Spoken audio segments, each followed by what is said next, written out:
എല്ലാ കൃപകളും അവിടുന്ന് നൽകി. അതേപോലെ ലീഡ് ചെയ്യുന്ന ജെൻസിയെ ഓർത്ത് പ്രാർത്ഥിക്കുന്നു. അവിടുന്ന് സഹായിക്കണമേ. ഓരോ ശുശ്രൂഷകൾ ചെയ്യുന്ന മക്കളോടും അവിടുന്ന് കൂടെ ഇരുന്ന് സഹായിക്കണമേ. പാട്ട് പാടുന്ന സഹോദരിയോടും കൂടെ ഇരുന്ന് സഹായിക്കണമേ. ആർക്കും ഒരു തടസ്സവും കൂടാതെ ഇന്നത്തെ ശുശ്രൂഷ ആദ്യോടന്തം അവിടുന്ന് അനുഗ്രഹമാക്കി തീർക്കണമേ. കർത്താവ് ചെയ്ത നന്മകൾക്കായിട്ട് സ്തോത്രം. എല്ലാം വാഴ്ത്തപ്പെട്ട യേശുക്രിസ്തുവിന്റെ നാമത്തിൽ താഴ്മയായി അപേക്ഷിക്കുന്നു. കൃപയുണ്ടായി കേൾക്കുമാറാകണമേ. ആമീൻ. ആമേൻ. ആമേൻ. Thank you Darly aunty. നമുക്ക് ഇനിയും ഒരു പാട്ട് കേൾക്കാം. നമ്മുടെ ഇത് മീറ്റിങ്ങിനും ഒരു പാട്ടെന്നുള്ളത് കർത്താവിനെ മഹത്വപ്പെടുത്തുക എന്നുള്ളത് അതൊരു അനുഗ്രഹമാണ്. ഇന്ന് നമുക്ക് പാട്ട് പാടാനായിട്ട് പ്രിയ മേരിയസ് ജോർജ് ആന്റി ഒരുങ്ങി വന്നിട്ടുണ്ട്. നമുക്ക് പ്രിയ മേരി ആന്റിയെ സ്നേഹത്തോടെ സ്വാഗതം ചെയ്യും. ദൈവനാമത്തിന് മഹത്വം ഉണ്ടാകട്ടെ. ഒരു പ്രത്യാശാ ഗാനം നമുക്ക് പാടാം. പുതുപുലരി അണയുമ്പോൾ പുതുലോകം നാം ചേരുമ്പോൾ, പുതുപുലരി അണയുമ്പോൾ പുതുലോകം നാം ചേരുമ്പോൾ, ഇരുളകിളം നീങ്ങും ദുരിതമെല്ലാം തീരും, മരണമാവിടില്ല ഹല്ലേലൂയ. ഇരുളകിളം നീങ്ങും ദുരിതമെല്ലാം തീരും, മരണമാവിടില്ല ഹല്ലേലൂയ. തിരുജനത്തിൻ അശ്രുധാര തിരുക്കൈകൾ തുടച്ചിടും, തിരുജനത്തിൻ അശ്രുധാര തിരുക്കൈകൾ തുടച്ചിടും, പുതുപുലരി അണയുമ്പോൾ പുതുലോകം നാം ചേരുമ്പോൾ, മന്നവൻ മുഖകാന്തി മിന്നീടൊരു നാട്ടിൽ വാണിടും ശുദ്ധരെല്ലാം യുഗായുഗമായി. മന്നവൻ മുഖകാന്തി മിന്നിടുന്നൊരു നാട്ടിൽ വാണിടും ശുദ്ധരെല്ലാം യുഗായുഗമായി. മഹാരാജൻ മശീഹാതൻ മഹിമയിൽ വിളങ്ങും നാം, മഹാരാജൻ മശീഹാതൻ മഹിമയിൽ വിളങ്ങും നാം, പുതുപുലരി അണയുമ്പോൾ പുതുലോകം നാം ചേരുമ്പോൾ, പൊന്മൂടി നമ്മൾ ചൂടി പൊൻവീണമിട്ടി ഗാനം തഞ്ചേനമുത്തു പാടും ആനന്ദത്താൽ, പൊന്മൂടി നമ്മൾ ചൂടി പൊൻവീണമിട്ടി ഗാനം തഞ്ചേനമുത്തു പാടും ആനന്ദത്താൽ, മനോഹരമീ മഹാരാജ്യം അണഞ്ഞിടുമ്പോൾ അതിമോദം, മനോഹരമീ മഹാരാജ്യം അണഞ്ഞിടുമ്പോൾ അതിമോദം, പുതുപുലരി അണയുമ്പോൾ പുതുലോകം നാം ചേരുമ്പോൾ, പുതുപുലരി അണയുമ്പോൾ പുതുലോകം നാം ചേരുമ്പോൾ.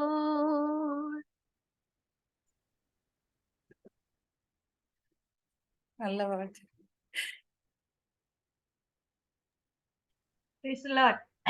പുതുപുലരി അണയുമ്പോൾ നമ്മളൊക്കെയും ആ നാട്ടിൽ ചേരും. എത്തൊരു പ്രത്യാശ! ആ ഒരു പ്രത്യാശയാണ് നമുക്ക് ഈ ലോകത്തിൽ ജീവിക്കാൻ തന്നെ ധൈര്യം തരുന്നല്ല. പ്രതിസന്ധികളും പ്രയാസങ്ങളും ഒക്കെ നമ്മുടെ ജീവിതത്തിൽ വരുമ്പോൾ ആ മുന്നിൽ കാണുന്ന പ്രത്യാശയാണ് നമുക്ക് മുന്നോട്ട് ജീവിക്കാനുള്ള ഒരു എനർജിയും ആ ഒരു കറേജും തരുന്നത്. Thank you Mary aunty for that beautiful song. God bless you. ഇനി നമുക്ക് ദൈവവചനത്തിന്റെ മുൻപാകെ ഇരിക്കാം. പ്രിയ സുനിജ അതിനായിട്ട് ഒരുങ്ങി വന്നിട്ടുണ്ട്. മിനിസ്ട്രി ഓഫ് ജീസസ് എന്ന ടോപ്പിക്ക് നമുക്ക് ഇനിയും തുടർച്ചയായിട്ട് ക്ലാസ് കേൾക്കാം. Over to Sunija. Thank you ചേച്ചി. കേൾക്കാലോ? ഓക്കെ. ഇന്ന് ഈ സമയത്തും നമുക്ക് നല്ലൊരു പാട്ടൊക്കെ കേൾക്കുവാനായിട്ട് ദൈവം നമുക്ക് ഇടവരുത്തി. അതിനായിട്ട് ദൈവത്തിന് സ്തോത്രം. നാം എന്താണ് പഠിച്ചിട്ട് വരുന്നതെന്ന് ഓൾറെഡി പറഞ്ഞു. കഴിഞ്ഞ ആഴ്ച നമ്മൾ എന്തുവാ പഠിച്ചേ? യേശു കർത്താവിന്റെ ശുശ്രൂഷ ഗലീലയിൽ ആരംഭിച്ചു. ഓക്കെ, പിന്നെ ആരംഭിച്ചു. നസറേത്ത്, കഫർനഹൂം. ഓക്കെ, കഫർനഹൂമില് യേശുക്രിസ്തു സുവിശേഷ പ്രവർത്തനങ്ങൾ ചെയ്തു എന്നും ഒരു സംശയം ഉണ്ടായിരുന്നു. ഒരു സഹോദരി ചോദിച്ചിട്ടുണ്ടായിരുന്നു. അതായത് യോഹന്നാൻ 1-ാം അധ്യായത്തില് പത്രോസിന്റെ വീട് ബെത്സൈദ എന്നാണല്ലോ പറഞ്ഞിട്ടുള്ളത് അല്ലെ? അപ്പൊ ഞാൻ പറഞ്ഞത് കഫർനഹൂമില് പത്രോസിന്റെ വീടുണ്ടായിരുന്നു എന്ന് പറഞ്ഞായിരുന്നു. അപ്പൊ എങ്ങനെയാണ് കഫർനഹൂമിൽ വീടുണ്ടായതെന്ന് ഒരു സഹോദരി ചോദിച്ചിട്ടുണ്ടായിരുന്നു. അപ്പൊ നമുക്ക് ഒരു മിനിറ്റ് അതൊന്ന് ക്ലിയർ ചെയ്യാൻ വേണ്ടിയിട്ട് നമുക്ക് ചില കാര്യങ്ങൾ നോക്കാം. ജെൻസി ചേച്ചി ഒന്ന് ഷെയർ ചെയ്യണേ മാപ്പ്. ഓക്കെ, യേശുക്രിസ്തുവിന്റെ ശിഷ്യന്മാരിൽ പലരും ഫിഷർമാൻ അല്ലെങ്കിൽ മുക്കുവന്മാരായിരുന്നു. അവരുടെ വീട് പ്രത്യേകിച്ചും പത്രോസിന്റെ കൂടെ അന്ത്രേയ, യാക്കോബ് ഇവരൊക്കെ ആരായിരുന്നു? അവരെയൊക്കെ പാർട്ട്നേഴ്സ് ആയിരുന്നു. അതായത് ഇപ്പൊ നമുക്ക് കേക്കാമോ? സ്ക്രീൻ ഷെയർ ചെയ്യാവോ? സ്ക്രീൻ കാണാമോ? കാണാം. അവിടെ ഒന്ന് ചേച്ചി ഒന്ന് സൂം ചെയ്യുവാണെങ്കിൽ ഇച്ചിരി കൂടെ ബെറ്റർ ആയിരിക്കും.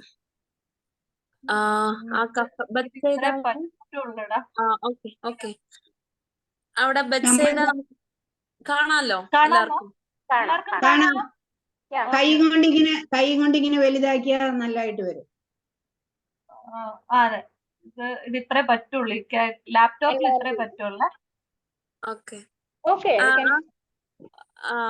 ആ ചുമന്ന് കാണുന്നതാണ് കഫർനഹൂം. അതിന്റെ അപ്പുറത്ത് അത് കടലിന്റെ സൈഡിൽ കാണുന്നത് കഫർനഹൂമും.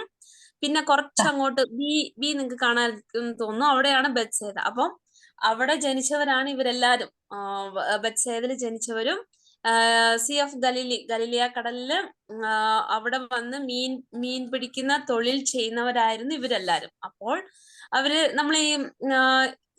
നമ്മുടെ കേരളത്തിലുള്ളവർക്ക് പറഞ്ഞാൽ മനസ്സിലാകത്തില്ലായിരിക്കും. കാരണം ഞങ്ങള് താമസിക്കുന്ന സ്ഥലത്ത് ഈ കുളങ്ങളൊക്കെ ഉണ്ട്. അപ്പൊ ഈ കുളങ്ങളൊക്കെ നിറഞ്ഞു കഴിയുമ്പം കുറെ മീനുകളൊക്കെ ഡാമിൽ നിന്നൊക്കെ വരും. അപ്പൊ എന്നാ ചെയ്യുന്ന അറിയാമോ? ഓരോ വർഷം ഓരോരുത്തര് ഇങ്ങനെ കുത്തകയ്ക്ക് എടുക്കും.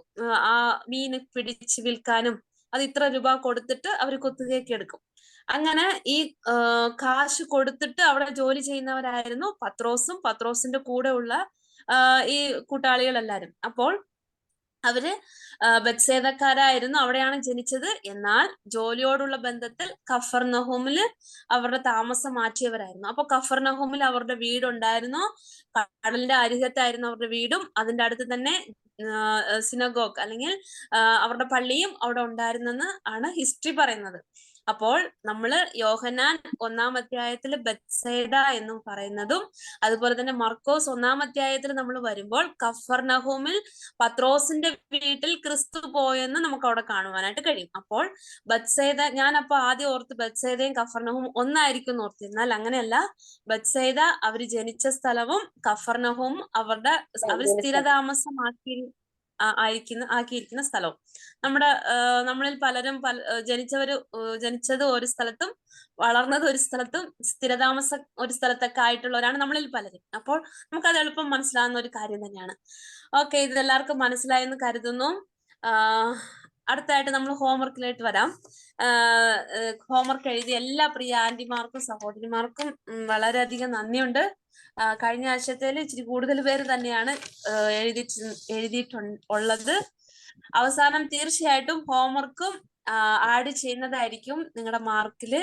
ഇനി എഴുതിയാലും സാരമില്ല. ഞാൻ ആദ്യ ദിവസം തന്ന ഹോംവർക്ക് ഒരു പ്രാവശ്യം കൂടെ പറയാം. എന്തായിരുന്നു ഒന്ന് പറയാമോ? ആദ്യത്തെ പരീക്ഷ. യേശുക്രിസ്തുവിന്റെ പരീക്ഷയെ കുറിച്ച് എഴുതാമെന്ന് പറഞ്ഞു. രണ്ടാമത്തെ സ്നാനം. ഓക്കെ, രണ്ടാമത്തെ ദിവസത്തിന്റെ ഹോംവർക്കോ? ശിഷ്യന്മാരുടെ പേരുകളും സ്ഥലവും. ഓക്കെ. പേരെഴുതിയാലും മതിയെന്ന് പറഞ്ഞായിരുന്നു. ഏതായാലും എന്തോ ഇനി എഴുതിയാ മതിയോ? ഇനി എഴുതിയാലും മതി. ഈ ക്ലാസ് കഴിയുന്നോടം വരെ സമയമുണ്ട്. എഴുതിയാൽ മതി. കാരണം അഡ്മിൻസ്മാരോട് ചോദിച്ചപ്പോ അവര് പെർമിഷൻ തന്നിട്ടുണ്ട്. നമ്മുടെ അവസാനത്തെ മാർക്കില് 10 മാർക്ക് ഈ അസൈൻമെന്റിന് ഉള്ളതാണ്. കളയാൻ പറ്റില്ല. രണ്ടാമത്തെ അസൈൻമെന്റ് എന്തായിരുന്നു? ഈ ശിഷ്യന്മാരുടെ പേര് 12 ശിഷ്യന്മാരുടെ പേര് എഴുതണം, അത്രേ ഉള്ളൂ. അല്ല, അവരുടെ സ്ഥലം എനിക്ക് പേര് മാത്രം എഴുതിയാൽ, കാരണം ഇതിനോട് ഒരു ടച്ച് ഉണ്ട്. ഒരാഴ്ച നമുക്ക് സമയമുള്ളപ്പം ഇച്ചിരി ഓർമ്മയും ടച്ചൊക്കെ ഉണ്ടെന്ന് അറിയാൻ വേണ്ടിയിട്ടാണ്. അപ്പൊ നമ്മള് ഇന്ന് ഡിസേബിൾസിനെ എങ്ങനെ ദൈവം തിരഞ്ഞെടുത്തെന്നൊക്കെ നമ്മൾ നോക്കാൻ പോകുന്നത് കൊണ്ട് അത് ഇച്ചിരി മനസ്സിലാക്കാൻ വേണ്ടിയിട്ടാണ് ശിഷ്യന്മാരുടെ പേരും സ്ഥലപ്പേര്. പക്ഷെ ഞാൻ ഇന്ന് സ്ഥലപ്പേരും ചേർത്ത് പറയുന്നതായിരിക്കും. അപ്പൊ അത് നമുക്ക് ഇച്ചിരി കൂടെ മനസ്സിലാക്കാൻ വേണ്ടിയിട്ടാണ്. ഓക്കെ. അപ്പൊ നിങ്ങളെല്ലാരും യോഹന്നാൻ 1 മുതൽ 3-ാം അധ്യായം വരെ വായിച്ചെന്ന് കരുതുന്നു. നമുക്ക് ഇന്നത്തെ പാഠത്തിലേക്ക് വരാം. നമ്മൾ യേശുക്രിസ്തുവിന്റെ പ്രവർത്തനങ്ങളെ കുറിച്ചാണ് നാം പഠിക്കുന്നത്. ഈ കഴിഞ്ഞ ആഴ്ച ഒരു യൂട്യൂബിൽ ഒരു പ്രസംഗം കേൾക്കുവാനായിട്ട് ഇടയായി. യേശുക്രിസ്തുവിന്റെ ശുശ്രൂഷയെ കുറിച്ച്. അതായത് നമുക്കറിയാം 4 സുവിശേഷങ്ങളും 4 രീതിയിലാണ് പറഞ്ഞിരിക്കുന്നത്. കഴിഞ്ഞ ആഴ്ച മത്തായി എങ്ങനെയാണ് യേശുക്രിസ്തുവിനെ വർണ്ണിച്ചിരിക്കുന്നത്? രാജാവായിട്ട്. മർക്കോസ് ദാസനായിട്ട്. സെർവന്റ് ആയിട്ട്. മൂന്നാമതായിട്ട് ലൂക്കോസ് മനുഷ്യപുത്രൻ. ഒരു പെർഫെക്റ്റ് മാൻ ആയിട്ട്. നാലാമത് ദൈവപുത്രനായിട്ട്. അപ്പോൾ ഇങ്ങനെ നമ്മൾ അറിയാം. പക്ഷെ ആ ഒരു മെസ്സേജ് കേട്ടപ്പോ എനിക്കത് വളരെ ഫീൽ ചെയ്തു. അത് മാത്യു പറഞ്ഞിട്ടുള്ളത് വാട്ട് ഹി സെഡ്, എന്താണ് ദൈവം പറഞ്ഞതെന്ന് പറഞ്ഞിട്ടുണ്ട്. മർക്കോസ് എഴുതിയ സുവിശേഷത്തിൽ വാട്ട് ഹി ഡിഡ്, എന്താണ് ക്രിസ്തു ചെയ്തതെന്ന് പറഞ്ഞിട്ടുണ്ട്. മൂന്നാമതായിട്ട് വാട്ട് ഹി ഫീൽസ്, എന്താണ് ക്രിസ്തു ഫീൽ ചെയ്തതെന്ന് അവിടെ ആ ഗ്രന്ഥകർത്താവ് കൂടുതലായിട്ട് പറഞ്ഞിട്ടുണ്ടെന്നാണ് അവിടെ ആ പ്രസംഗത്തിലൂടെ കേൾക്കുവാനായിട്ട് ഇടയായി. അവസാനം യോഹന്നാൻ എഴുതിയ സുവിശേഷത്തിൽ വരുമ്പോൾ ഹൂ ഈസ് ഹിം, അവൻ ആരാണെന്ന് കൂടുതലായിട്ട് പറഞ്ഞിട്ടുണ്ടെന്ന് അവിടെ കാണുവാനായിട്ട് ഇടയാവുന്നു എന്ന് ആ പ്രസംഗത്തിൽ കേൾക്കുവാനായിട്ട് ഇടയായി. ഞാൻ ഇത് എഴുതിയില്ലെങ്കിലും സാരമില്ല, ജസ്റ്റ് നമുക്ക് മനസ്സിലാക്കാൻ വേണ്ടിയിട്ടാണ് ഞാൻ പറഞ്ഞത്. എനിക്കത് ഇച്ചിരി കൂടെ നല്ലതായിട്ട് തോന്നി, അതുകൊണ്ടാണ് പറഞ്ഞത്. അതായത് മത്തായി വന്ന് what he said, Markose what he did, Lukose വന്നിട്ട് വാട്ട് ഹി ഫീൽസ്. ലൂക്കോസ് ഒരു ഡോക്ടർ ആയതുകൊണ്ടും എന്താണ് ചിന്തിക്കുന്നതെന്നും അവിടെ എഴുതിയിട്ടുണ്ടെന്നാണ് പറഞ്ഞിരുന്നത്. അതുപോലെ യോഹന്നാനിൽ വരുമ്പോൾ ഹൂ ഈസ് ഹിം, അവൻ ആരാണെന്ന് പറഞ്ഞിട്ടുണ്ടെന്ന് കാണുവാനായിട്ട് ഇടയായി. ഓക്കെ. നമ്മൾ പറഞ്ഞതുപോലെ കഴിഞ്ഞ ആഴ്ച യേശു ക്രിസ്തു ആദ്യത്തെ ആഴ്ച എന്തൊക്കെയാണ് ചെയ്തതെന്ന് യോഹന്നാൻ 1-ാമത്തെ അധ്യായത്തിൽ നിന്ന് ചില കാര്യങ്ങൾ നമ്മൾ കണ്ടു. അപ്പോൾ ഇന്ന് നമ്മൾ വരുമ്പോൾ യേശു ക്രിസ്തുവിന് എത്ര ശിഷ്യന്മാരുണ്ടായിരുന്നു? 12 ശിഷ്യന്മാർ. ചോദിക്കേണ്ട ആവശ്യമില്ല. അപ്പൊ 12 ശിഷ്യന്മാരുണ്ടായിരുന്നു. 12 ശിഷ്യന്മാരെ പലപ്പോഴായിട്ടാണ് യേശു ക്രിസ്തു തിരഞ്ഞെടുത്തത് നമുക്കറിയാം. പല സമയത്ത് ഓരോരുത്തരെയും ഓരോ സമയത്തായിട്ട് തിരഞ്ഞെടുത്തതെന്ന് അറിയാം. അപ്പോൾ അപ്പോസ്തലോസ് എന്ന് പറഞ്ഞു കഴിഞ്ഞാൽ വിളിക്കപ്പെട്ടവൻ എന്ന് നമുക്കറിയാം. ഓക്കെ. അയക്കപ്പെട്ടവൻ അല്ലെങ്കിൽ വിളിക്കപ്പെട്ടവൻ എന്ന് നമുക്കറിയാം. അപ്പോൾ അപ്പോസ്തലന്മാരെ ദൈവം പല സമയത്ത് പല ഘട്ടങ്ങളായിട്ട് ക്രിസ്തു തന്റെ ശുശ്രൂഷയിൽ തിരഞ്ഞെടുത്തെന്ന് നമുക്ക് ഉടനീളം കാണുവാനായിട്ട് കഴിയും. മർക്കോസ് എഴുതിയ സുവിശേഷം 3-ാം അധ്യായത്തിലും ലൂക്കോസ് 6-ാം അധ്യായത്തിലും നമ്മൾ നോക്കുമ്പോൾ യേശു ക്രിസ്തു ശിഷ്യന്മാരെ തിരഞ്ഞെടുത്തതിനെ കുറിച്ച് നമുക്ക് അവിടെ കാണുവാൻ കഴിയും. അതുപോലെ തന്നെ ലൂക്കോസ് എഴുതിയ സുവിശേഷത്തിൽ വരുമ്പോൾ രാത്രി മുഴുവൻ പ്രാർത്ഥിച്ചു തന്റെ ശിഷ്യന്മാരെ തിരഞ്ഞെടുത്തു രാവിലെ എന്ന് നമുക്ക് അവിടെ കാണുവാനായിട്ട് കഴിയും. അപ്പോൾ യേശു ക്രിസ്തു എന്ത് ചെയ്യുന്നതിന് മുമ്പ് പ്രാർത്ഥിച്ചതെന്ന് നമ്മൾ അതിനെക്കുറിച്ച് പറയുവാനായിട്ട് വരുന്നു. അതിനു മുമ്പ് ശിഷ്യന്മാരെ തിരഞ്ഞെടുക്കുന്നതിന് മുമ്പും ക്രിസ്തു പ്രാർത്ഥിച്ചു. അപ്പോൾ ആദ്യം നമ്മൾ നോക്കുമ്പോൾ ശിഷ്യന്മാരെ കുറിച്ച് നമ്മൾ ജസ്റ്റ് ഒന്ന് പറഞ്ഞു മാത്രമേ പോകുന്നുള്ളൂ. നമ്മുടെ ടോപ്പിക് ക്രിസ്തുവിന്റെ പ്രവർത്തനമായതുകൊണ്ട് ജസ്റ്റ് ഒന്ന് പറയുന്നത് മാത്രമേ ഉള്ളൂ. ആദ്യം നമ്മൾ നോക്കുമ്പോൾ ആരായിരുന്നു? സൈമൺ പീറ്റർ അല്ലെ? പത്രോസിനെ കുറിച്ച് നമ്മൾ പറയുമ്പോൾ പത്രോസിനെ കുറിച്ച് കുറെ കാര്യങ്ങൾ നമുക്ക് കാണുവാനായിട്ട് കഴിയും. എവിടത്തുകാരനായിരുന്നു പത്രോസ്?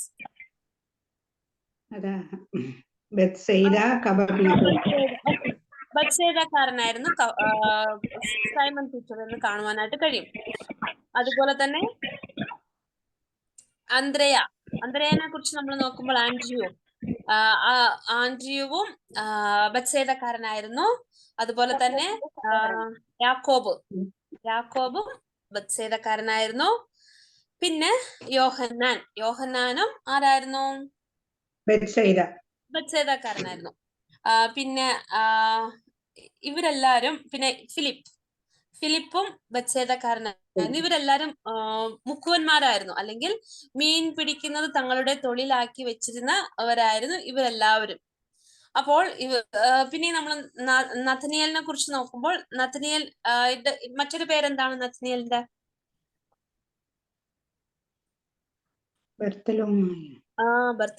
ബർത്തലമേയോ ആണ് മറ്റൊരു പേര്. ഈ ബർത്തലമേയോ എവിടത്തുകാരനായിരുന്നു, പറയാമോ ആർക്കെങ്കിലും?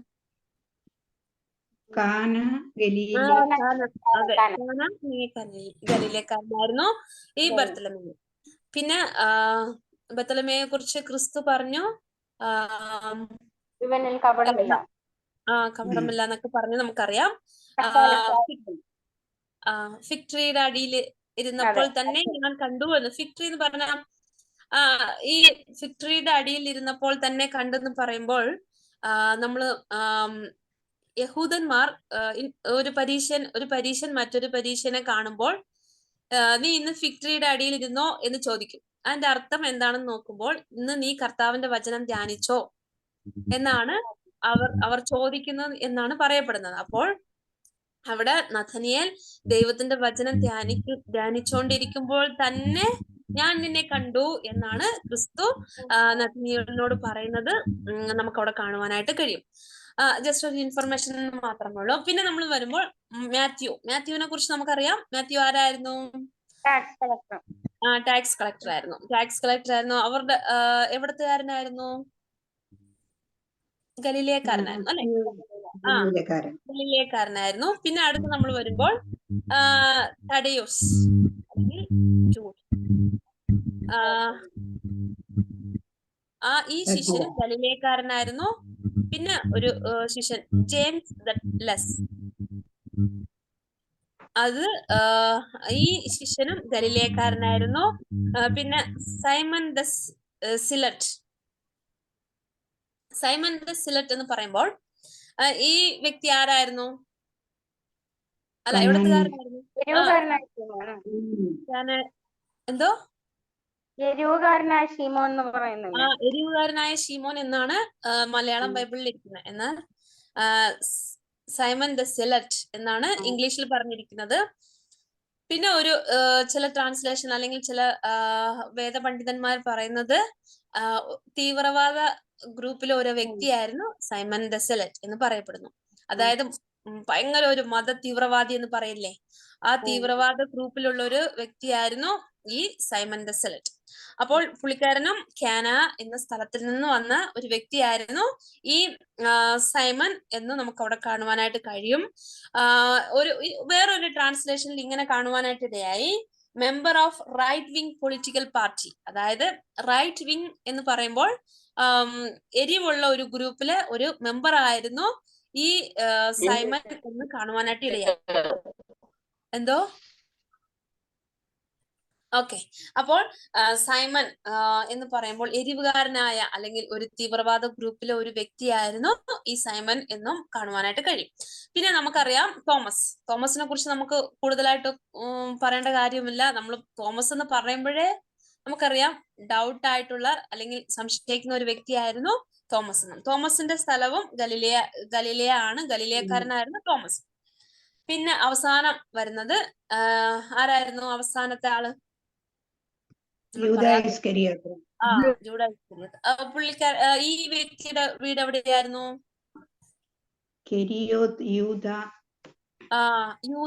യൂദയിലെ ഒരു ജുഡയാക്കാരനായിരുന്നു ഈ ഇസ്കരിയോത്ത്. അതുകൊണ്ടാണ് ജൂഡാസ് ഇസ്കരിയോത്ത് എന്ന് പറയപ്പെടുന്നത്. അപ്പോൾ ഈ 12 ശിഷ്യന്മാരിൽ നമുക്കറിയാം ജൂഡാസ് ഇസ്കരിയോത്ത് യേശു ക്രിസ്തുവിനെ കാണിച്ചു കൊടുത്തിട്ട് മരിച്ചു പോയതിനെ കുറിച്ചൊക്കെ നമുക്കറിയാം. അതിന് പകരമായിട്ട് അപ്പോസ്തല പ്രവൃത്തി 1-ാം അധ്യായത്തിൽ മത്യാസിനെ തിരഞ്ഞെടുത്തതൊക്കെ നമുക്ക് കാണാം. എന്നാൽ യേശു ക്രിസ്തു ഈ ലോകത്തിൽ തന്റെ ശുശ്രൂഷയോടുള്ള ബന്ധത്തിലായിരിക്കുമ്പോൾ ഈ 12 ശിഷ്യന്മാരാണ് കൂടെ ഉണ്ടായിരുന്നത്. 12 ശിഷ്യന്മാരിൽ ഓരോരുത്തർക്കും ഓരോ ജോലികൾ ഉണ്ടായിരുന്നു. അതിൽ ജൂഡസ് ഇസ്കരിയത്തിന്റെ ജോലി എന്തായിരുന്നു? ആർക്കെങ്കിലും പറയാമോ? യേശുവിനെ ഒറ്റ കൊടുക്കുക. തന്റെ കയ്യിൽ ഹാൻഡ്ലിംഗ് മണി. പണം സൃഷ്ടിക്കുമായിരുന്നു. ജോലിയും പണം മണി ഉണ്ടായിരുന്നു. എപ്പോഴും പണസഞ്ചി, അതായത് ഫിനാൻസ് മിനിസ്റ്റർ ആയിരുന്നു. അവരുടെ ഇടയില് ഫിനാൻഷ്യലായിട്ടുള്ള കാര്യങ്ങളൊക്കെ നോക്കിയിരുന്നത് ജൂഡസ് ഇസ്കരിയത്താണ്. എപ്പോഴും പൈസയുടെ കാര്യം. അതുകൊണ്ടാണ് നമുക്കറിയാം, ഒരു അഡൾട്ടറിയിൽ വന്ന ഒരു സ്ത്രീ ഈ പരിമള തൈലം കൊണ്ട് വന്നപ്പോ 200 പണത്തിന് വിറ്റ്. അപ്പൊ ആ സ്മെല്ലും കൊണ്ട് പുള്ളിക്കാരൻ അറിയായിരുന്നു ഇത്ര രൂപയ്ക്ക് അത് വിൽക്കാനായിട്ട് പറ്റുമെന്ന്. അത്രത്തോളം കാശിനെ കുറിച്ചും ഇങ്ങനെ ബിസിനസിനെ കുറിച്ചൊക്കെ വളരെയധികം വ്യക്തമായിട്ട് അറിയാവുന്ന ഒരു വ്യക്തിയായിരുന്നു ഈ ജൂഡസ് ഇസ്കരിയത്ത് എന്ന് പറയുന്ന ഈ ശിഷ്യൻ. അപ്പോൾ 12 ശിഷ്യന്മാരും യേശു കർത്താവ് പല സമയങ്ങളിലായിട്ട് അവരെ തിരഞ്ഞെടുത്തത് നമുക്ക് അവിടെ കാണുവാനായിട്ട് കഴിയും. യേശു ക്രിസ്തുവിന്റെ ശിഷ്യന്മാരിൽ പലരും പല രീതിയിൽ നിന്ന് വന്ന ബാക്ക്ഗ്രൗണ്ടിൽ നിന്ന് വന്നവരാണ്. മുക്കുവന്മാരും അതുപോലെ തന്നെ ടാക്സ് കളക്ടറും, അതായത് പബ്ലിക്കിന് വേണ്ടിയിട്ട് ജോലി ചെയ്യുന്നവരും, എരിവുകാരായിട്ടുള്ളവരും, അങ്ങനെ പല ബാക്ക്ഗ്രൗണ്ടിൽ നിന്ന് വന്നവരെ ദൈവം കർത്താവിന്റെ വേലയ്ക്ക് വേണ്ടിയിട്ട് തിരഞ്ഞെടുത്ത് നമുക്ക് അവിടെ കാണുവാനായിട്ട് കഴിയും. അപ്പോൾ യേശു ക്രിസ്തുവിന്റെ ശിഷ്യന്മാരെ നമുക്കറിയാം, 70 പേരെ അയച്ചു, 2 പേരായിട്ട് അയച്ചു എന്നതൊക്കെ നമുക്ക് അവിടെ കാണുവാനായിട്ട് കഴിയും. എന്നാൽ ദൈവം ഒരു വ്യക്തിയെ വിളിക്കുമ്പോൾ ക്വാളിഫൈഡ് ആയവരല്ല ദൈവം വിളിക്കുന്നത്. ആദ്യം ദൈവം വിളിച്ചിട്ട് ക്വാളിഫൈഡ് ആക്കുകയാണ് ചെയ്യുന്നത്. നമുക്കറിയാം, 1 കൊരിന്ത്യരിൽ നമ്മൾ വരുമ്പോൾ ഈ ലോകത്തിൽ എങ്ങനെ പോഷായിട്ടുള്ളതിനെ ദൈവം തിരഞ്ഞെടുത്തു എന്ന് നമുക്ക് അവിടെ കാണുവാനായിട്ട് കഴിയും. കർത്താവ് ഒരു വ്യക്തിയെ തിരഞ്ഞെടുക്കുമ്പോൾ, കർത്താവിന്റെ നാമത്തിന് മഹത്വത്തിന് വേണ്ടിയിട്ട് ഒരു വ്യക്തിയെ തിരഞ്ഞെടുക്കുമ്പോൾ ഈ ലോകത്തിൽ ഒന്നുമില്ലാത്തവരെ ദൈവം തേടി വന്നു. അവരെ ശിഷ്യന്മാരാക്കി ദൈവത്തോട് കൂടെ ഇരിക്കുവാനും അവനിൽ നിന്ന് പഠിക്കുവാനും അവന്റെ ഇഷ്ടമുള്ള കാര്യങ്ങൾ ചെയ്യുവാനായിട്ട് ദൈവം തന്റെ ശിഷ്യന്മാരെ തിരഞ്ഞെടുത്തെന്ന് നമുക്ക് കാണുവാനായിട്ട് കഴിയും. അപ്പോൾ ഇന്നും ദൈവം ഒരു ബെസ്റ്റ് എക്സാമ്പിൾ ആണ്. ശിഷ്യത്വനെ കുറിച്ച് നമ്മൾ പഠിക്കുമ്പോൾ എങ്ങനെയാണ് ഒരു ട്രൂ ആയിട്ടുള്ള ഒരു ഡിസൈപ്പിൾ ആയിരിക്കേണ്ടത് എന്ന് കർത്താവ് ശിഷ്യന്മാരിലൂടെ ഈ ലോകത്തിന് നമുക്ക് പഠിപ്പിച്ചു തരികയാണ് ചെയ്യുന്നത്. കർത്താവ് ഇപ്രകാരം പഠിപ്പിച്ചു: ശിഷ്യൻ ഗുരുവിനോട് കൂടെ ഇരിക്കുന്നവനും ഗുരുവിൽ നിന്ന് പഠിക്കുന്നവനും ഗുരുവിന് വേണ്ടി ജീവിക്കുന്നവനുമാണ്. ഇന്നും കർത്താവായ യേശു ക്രിസ്തുവിലൂടെ നമ്മൾ എല്ലാവരും ശിഷ്യരാക്കിയിരിക്കുകയാണ്. അതാണ് ആരൊക്കെ വിശ്വസിക്കുന്നു അവരെയൊക്കെ ശിഷ്യരാക്കണം എന്നാണ് അവസാനത്തെ കൽപ്പന, അല്ലെ?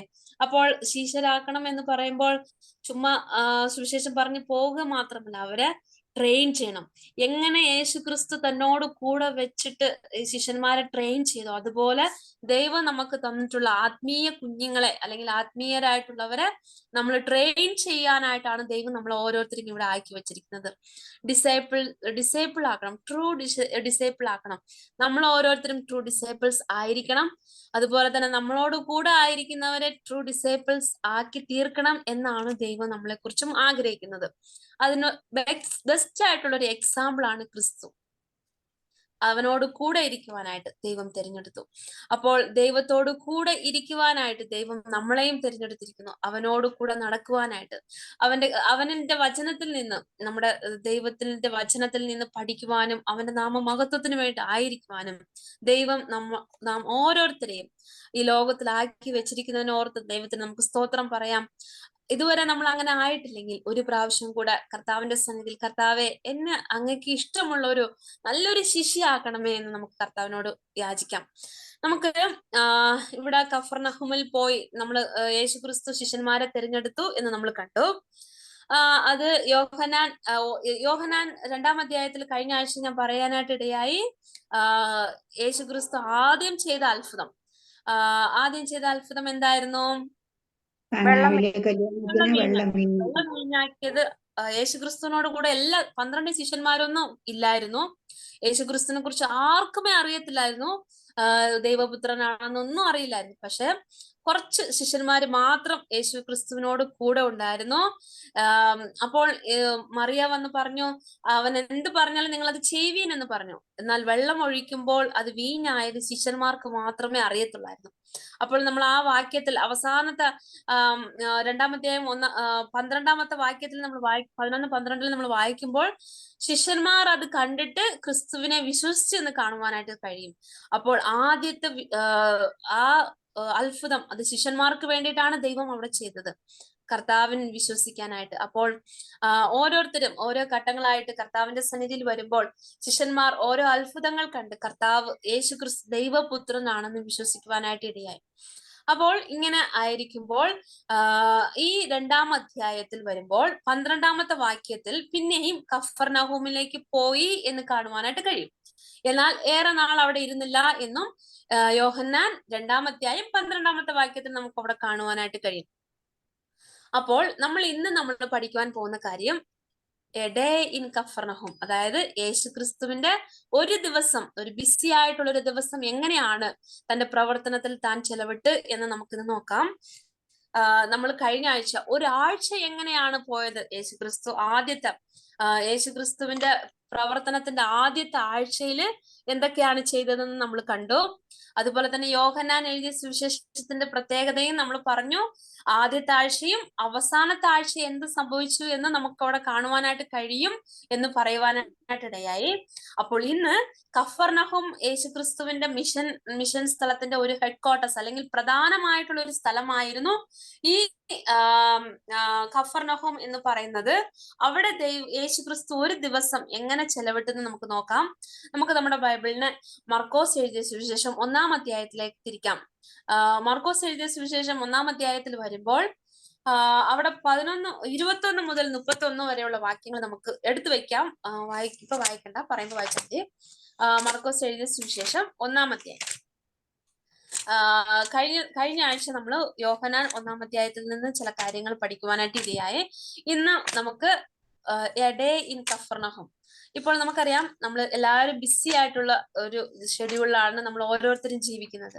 നമ്മളോട് ചോദിക്കുക A day in my life, എന്റെ ഒരു ദിവസം എങ്ങനെയായിരിക്കും എന്ന് നമ്മൾ ചോദിക്കുമ്പോൾ നമ്മൾ രാവിലെ മുതൽ ഓരോ കാര്യങ്ങൾ പറയും. എന്റെ ദിവസത്തിൽ ആദ്യം ഞാൻ പ്രാർത്ഥിക്കും, ബൈബിൾ വായിക്കും, പിന്നെ കുക്കിങ്ങും കാര്യങ്ങളെല്ലാം ചെയ്യും. നമ്മൾ ഓരോരുത്തരും ഓരോ കാര്യങ്ങളൊക്കെ പറയും. എന്നാൽ യേശുക്രിസ്തു എ ഡേ കഫർനഹൂമിൽ ഒരു ദിവസം എങ്ങനെയാണ് സ്പെൻഡ് ചെയ്തതെന്ന് നമുക്ക് നോക്കാം. തന്റെ പ്രവർത്തന സമയത്തില് 21-ാമത്തെ വാക്യത്തിൽ നമ്മൾ വരുമ്പോൾ 1-ാം അധ്യായം 21-ാമത്തെ വാക്യം.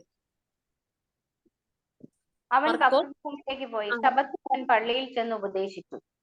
അവിടെ കഫർനഹൂമിലേക്ക് ചെന്നു സബത്ത് നാളിൽ പള്ളിയിൽ ചെന്ന് ഉപദേശിച്ചു. പള്ളി എന്ന് പറയുമ്പോൾ സിനഗോഗാണ്, നമുക്കതറിയാം. ഒരു 10 യഹൂദ പുരുഷന്മാർ എവിടെ ഉണ്ടോ അവിടെ ഒരു സിനഗോഗ് അല്ലെങ്കിൽ ജപാലയം അല്ലെങ്കിൽ പള്ളി അവിടെ അവർക്കുണ്ടായിരുന്നു.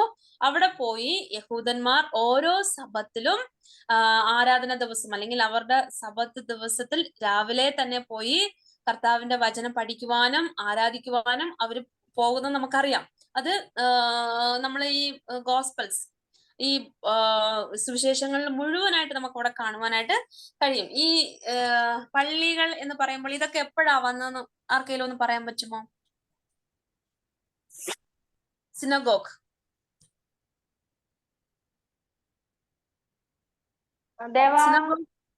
ദേവ പറഞ്ഞോ, ആന്റി പറഞ്ഞോ,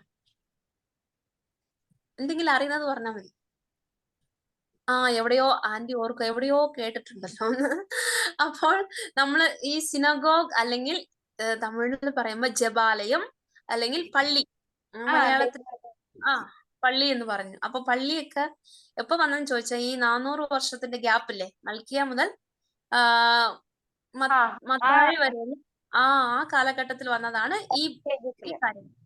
ഈ കാര്യങ്ങളൊക്കെ. 10 യഹൂദന്മാർ എവിടെ ആയിരിക്കുന്നോ അവിടെ അവർക്കൊരു ജപാലയം അല്ലെങ്കിൽ അവർക്കൊരു പള്ളിയുണ്ട്. നമുക്ക് പുതിയ പ്രവർത്തികളുടെ പുസ്തകത്തിൽ വരുമ്പോൾ ലിദിയയെ കുറിച്ച് നമ്മളവിടെ വായിക്കുന്നു. അവിടെ സ്ത്രീകൾ കൂടി വന്ന് പ്രാർത്ഥിച്ച സ്ഥലമായിരുന്നു മണൽപ്പുറത്ത്. കാരണം അവിടെ പുരുഷന്മാർ 10 പേർ ഇല്ലാത്തത് കൊണ്ട് അവിടെ ജപാലയം അല്ലെങ്കിൽ പള്ളി അവിടെ ഇല്ലായിരുന്നു. അതുകൊണ്ടാണ് അവിടെ സ്ത്രീകൾ കൂടി വന്ന് അവിടെ പ്രാർത്ഥിച്ചത്.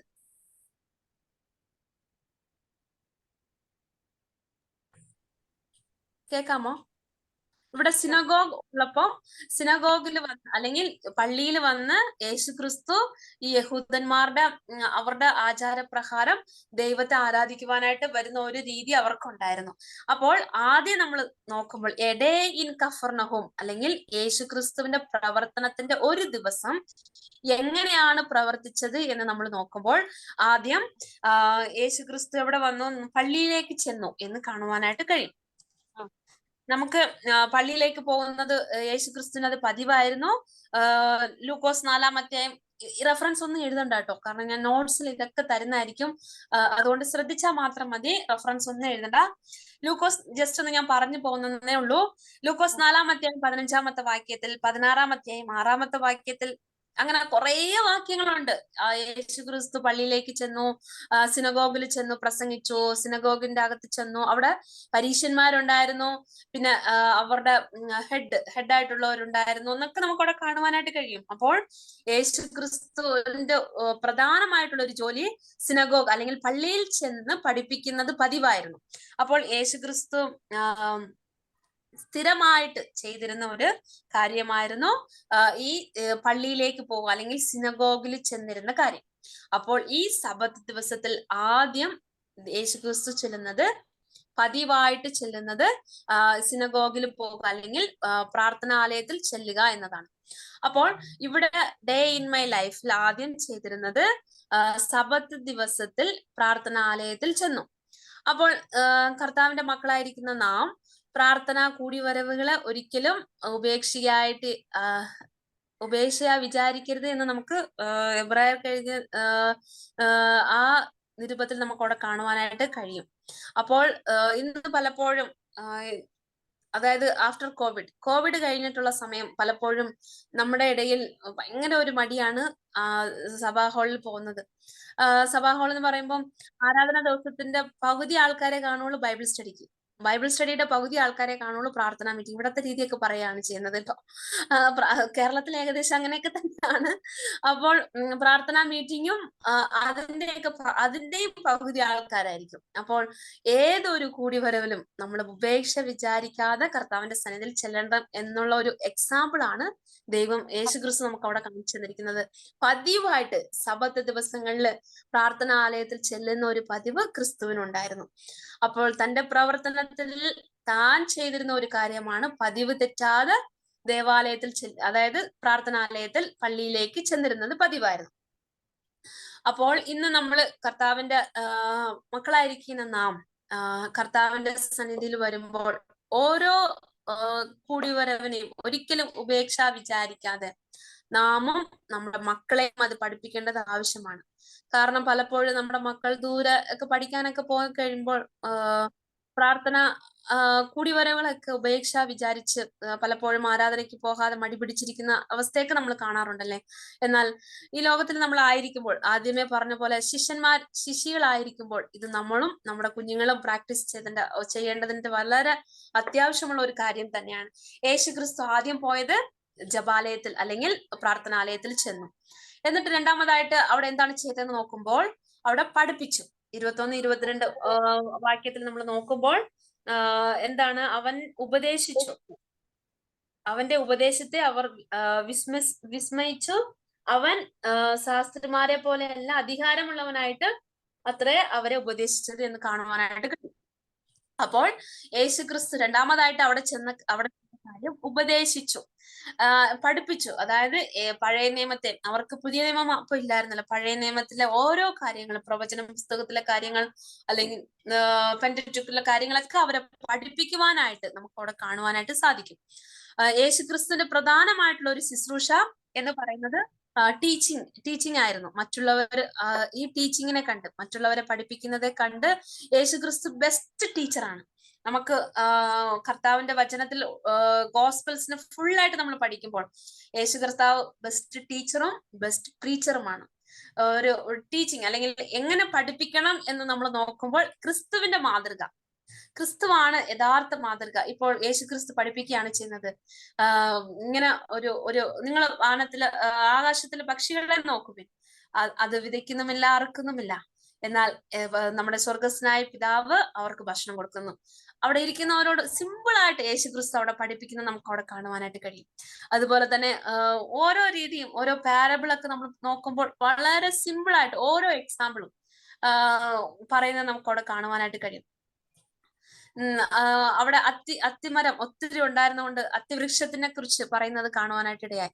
അപ്പോൾ ഞങ്ങളെ ബൈബിൾ കോളേജ് പഠിച്ചപ്പോൾ ഒരു സാറി പ്രകാരം പറയുവാനായിട്ട് ഇടയായി, യേശുക്രിസ്തു കേരളത്തിൽ ഉണ്ടായിരുന്നെങ്കിൽ യേശുക്രിസ്തു നമ്മുടെ കേരളത്തിൽ ഏറ്റവും കൂടുതൽ കിട്ടുന്ന തേങ്ങയെ കുറിച്ച് യേശുക്രിസ്തു എക്സാമ്പിൾ പറഞ്ഞേനെ എന്ന് പറയുവാനായിട്ട് ഇടയായി. അപ്പോൾ യേശുക്രിസ്തു ബെസ്റ്റ് ടീച്ചർ ആയിരുന്നു. ഈ ലോകത്തിൽ ഏറ്റവും വലിയ ബെസ്റ്റ് ടീച്ചർ എന്ന് പറയുന്നത് ക്രിസ്തുവാണ്. ക്രിസ്തു ശരിയായിട്ടുള്ള കാര്യങ്ങൾ ശരിയായ രീതിയിൽ മറ്റുള്ളവർ അല്ലെങ്കിൽ കേൾക്കുന്നവർക്ക് മനസ്സിലാക്കുന്ന രീതിയിൽ ക്രിസ്തു പഠിപ്പിച്ചത് നമുക്ക് അവിടെ കാണുവാനായിട്ട് കഴിയും. യേശുക്രിസ്തുവിന്റെ പഠിപ്പിക്കലിനെ കുറിച്ച് നമ്മൾ നോക്കുമ്പോൾ ഒരു യോഹന്നാൻ 7-ാം അധ്യായം 46-ാമത്തെ വാക്യത്തിൽ നമ്മൾ വരുമ്പോൾ എങ്ങനെ അവർ പഠിപ്പിച്ചെന്ന് കാണുമ്പോൾ 7-ാം അധ്യായം യോഹന്നാൻ 7-ാം അധ്യായം 46-ാമത്തെ വാക്യം. മനുഷ്യർ ഈ മനുഷ്യൻ സംസാരിക്കുന്നത് പോലെ ആരും ഒരു നാളും സംസാരിച്ചിട്ടില്ല എന്ന് ചേവകർ ഉത്തരം പറഞ്ഞു. യേശുക്രിസ്തുവിന്റെ പഠിപ്പീര് വന്നിട്ട് യൂണിക് ആയിരുന്നു. അതായത് ഒരിക്കലും ആരും ചെയ്തിട്ടില്ലാത്ത ഒരു ടീച്ചിങ് ആണ് യേശുക്രിസ്തു ചെയ്തത്. It was unique. യേശുക്രിസ്തുവിന്റെ പഠിപ്പീര് എന്ന് പറയുമ്പോൾ അത് യൂണിക് ആയിട്ടുള്ള പഠിപ്പീരായിരുന്നു. പിന്നെ നമ്മൾ ലൂക്കോസ് 4-ാമത്തെ 22-ാം വാക്യം എടുക്കണ്ട, ഞാൻ നോട്ട്സിൽ തരുന്നതായിരിക്കും. മറ്റുള്ളവർ ആശ്ചര്യപ്പെട്ടെന്ന് കാണുവാനായിട്ട് കഴിയും. It was gracious. ഇംഗ്ലീഷിൽ പറയുമ്പോൾ ഗ്രേഷ്യസ് എന്ന് അവിടെ കാണുവാനായിട്ട് കഴിയും. അതുപോലെ തന്നെ മത്തായി 7-ാം അധ്യായം 29-ാമത്തെ വാക്യത്തിൽ വായിക്കുമ്പോൾ അധികാരമുള്ളവനായിട്ട് പഠിപ്പിച്ചു. ഇറ്റ് വാസ് അതോറിറ്റേറ്റീവ് എന്ന് അവിടെ കാണുവാനായിട്ട് കഴിയും. പിന്നെ യോഹന്നാൻ 7-ാം അധ്യായം 26-ാമത്തെ വാക്യത്തിൽ അവിടെ നോക്കുമ്പോൾ ഇറ്റ് വാസ് ബോൾഡ്, ധൈര്യത്തോടെ പഠിപ്പിച്ചു എന്ന് കാണുവാനായിട്ട് കഴിയും. അത് കഴിഞ്ഞിട്ട് ലൂക്കോസ് 4-ാം അധ്യായം 32-ാമത്തെ വാക്യത്തിൽ വരുമ്പോൾ ശക്തിയോടെ പഠിപ്പിച്ചു. It was powerful.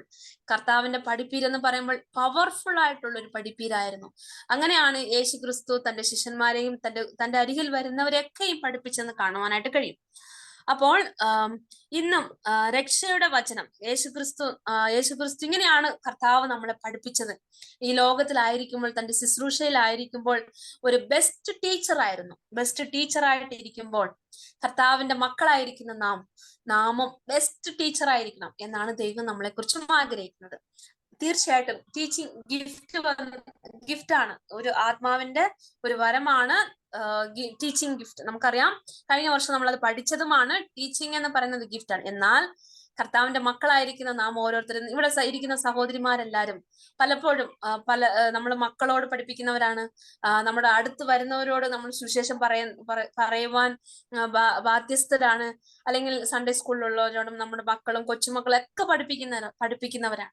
അപ്പോൾ യേശുക്രിസ്തു ശക്തിയോട് വചനം പഠിപ്പിച്ചു. നാമും യേശുക്രിസ്തുവിന്റെ ആ ശക്തിയോട് തന്നെ മറ്റുള്ളവരോട് പഠിപ്പിക്കണം എന്നാണ് യേശുക്രിസ്തു തന്റെ പ്രവർത്തനത്തിൽ നമുക്ക് വേണ്ടി വെച്ചിട്ടുള്ള മാതൃക എന്ന് കാണുവാനായിട്ട് കഴിയും.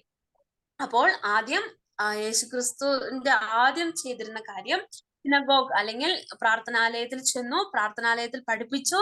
മൂന്നാമതായിട്ട് നമ്മൾ നോക്കുമ്പോൾ അശുദ്ധാത്മാവ് പിടിച്ച മനുഷ്യനെ വിടുവിച്ചു എന്ന് കാണുവാൻ കഴിയും.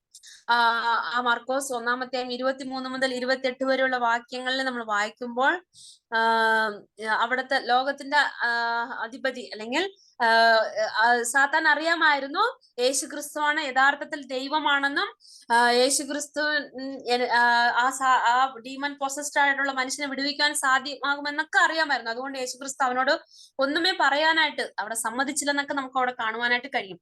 അപ്പോൾ വിടുതലയില്ലാത്ത ആത്മാവിനെ യേശുക്രിസ്തു വിടുതല കൊടുത്തെന്ന് കാണുവാനായിട്ട് കഴിയും. അപ്പോൾ യേശുക്രിസ്തു മൂന്നാമതായിട്ട് ചെയ്ത കാര്യം ബന്ധിതരായിട്ടുള്ള ആത്മാവിനെ വിടുവിച്ചു എന്ന് കാണുവാനായിട്ട് കഴിയും.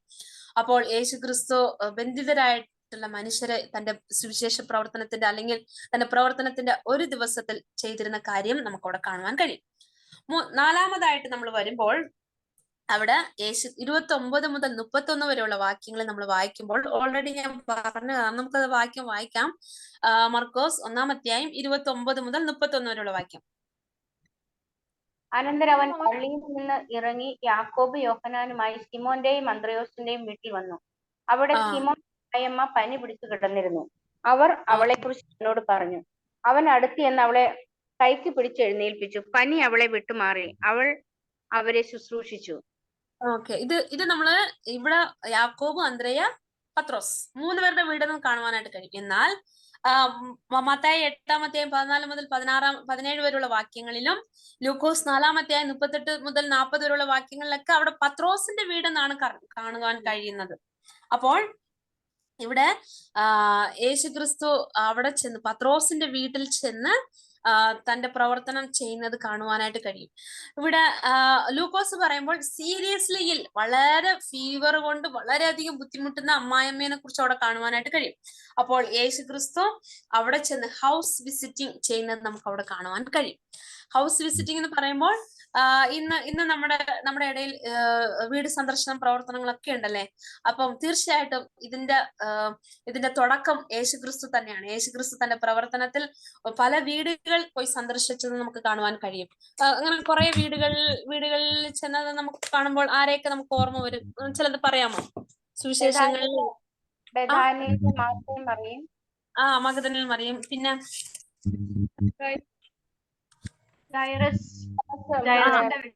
ജൈറസിന്റെ വീട്ടില്, പിന്നെ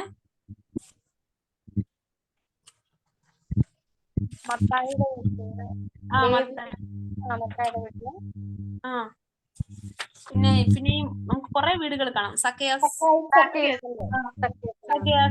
അങ്ങനെ പല വീടുകളിൽ യേശുക്രിസ്തു ചെന്ന് പ്രവർത്തിച്ച് നമുക്ക് അവിടെ കാണുവാൻ കഴിയും. അപ്പോൾ വീട് സന്ദർശനം എന്ന് നമ്മുടെ ഇടയിലൊക്കെ പറയുമ്പോൾ ഇന്നൊക്കെ അത് കുറഞ്ഞു പോയിരിക്കുന്നു. എന്നാലും യേശുക്രിസ്തു ബെസ്റ്റ് എക്സാമ്പിൾ തന്റെ പ്രവർത്തനത്തിൽ വെച്ചിരിക്കുന്നത് നമുക്ക് കാണുവാനായിട്ട് കഴിയും.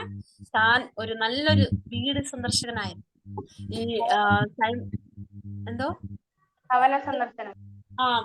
ഭവന സന്ദർശനം ചെയ്ത ആ പ്രവർത്തനത്തിൽ ഈടുപെട്ടിരുന്ന ക്രിസ്തുവിനെ നമുക്ക് അവിടെ കാണുവാനായിട്ട് കഴിയും.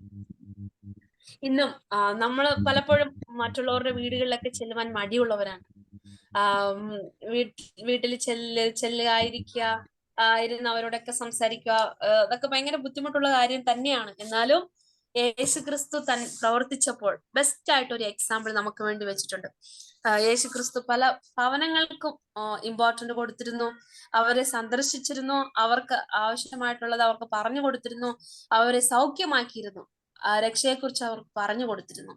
അപ്പോൾ യേശുക്രിസ്തുവിന്റെ സുവിശേഷ പ്രവർത്തനത്തിൽ എ ഡേ ഇൻ കഫർനഹൂം അല്ലെങ്കിൽ ഡേ ഇൻ ഹിസ് ലൈഫ് എന്ന് നമ്മൾ നോക്കുമ്പോൾ യേശുക്രിസ്തു ഭവനങ്ങളെ സന്ദർശിച്ചിരുന്നു എന്ന് കാണുവാനായിട്ട് കഴിയും. അവിടെ ആ വാക്യങ്ങളിലൊക്കെ നമ്മൾ നോക്കുമ്പോൾ അവിടെ ആ വീട്ടിൽ വന്ന് അവരോട് സംസാരിച്ചു.